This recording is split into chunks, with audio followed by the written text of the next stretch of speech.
All right, so you're probably not in a good position right now because you are looking on how to change your spare tire on your Chevy Silverado, which means you're probably on the side of the road or you're in a really bad mood because you have a flat tire. And I'm going to show you how you can lower that back tire down from underneath your truck. Right underneath the center of the truck, you're going to see the tire. Now, to get that down, it comes with a toolkit with 4 pieces in it. One's going to be a lug nut wrench with a little square in the center of it. And I'll show you how to get this down if you don't have this lug nut wrench. But you're also going to have these pieces here. Now if you look, one of them has a little ball with a spring on the end. Alright, and that basically, they interlock.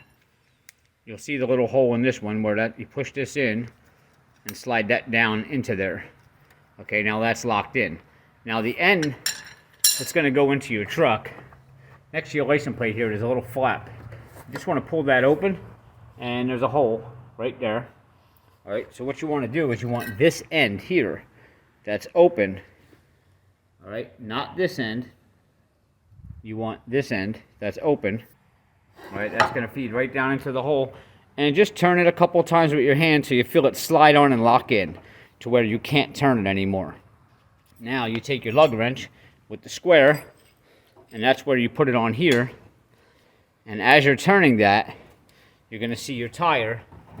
See that? It's starting to come down. In the event you don't have this lug wrench, okay, which you pretty much need that to get your lugs off your truck anyway, but if you don't have that, you can take a 1/2-inch wrench. Put the 1/2-inch wrench on here, and you can turn with that also to lower it. If you don't have a 1/2-inch wrench, maybe an adjustable or a pair of pliers, you can put on the end of this to turn it. We're going to use this, and I'm going to lower this tire down real fast.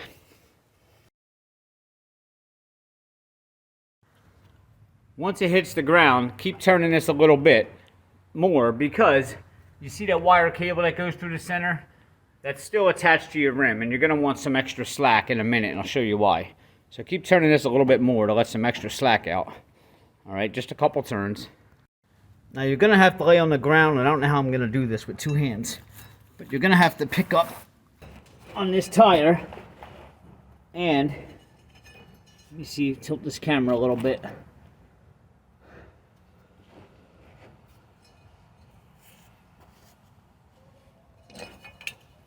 Now here's the metal thing, that's why I said to let extra slack out so that this can dangle a little bit. You're going to need to turn this sideways and shove it up through that hole. Like that. And that will allow you to pull the tire out now.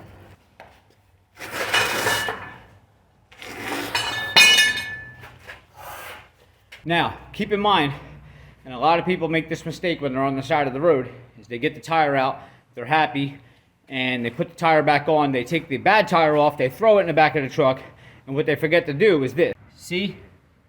The metal cable's still hanging there. And a lot of people will just drive off and forget that that's hanging.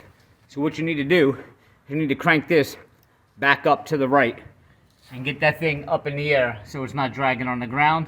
Or if you got a zip tie or something to tie it up there, if you're having a problem getting this back up, you don't want to drive down the road like that, because this will be hitting the ground. This is metal.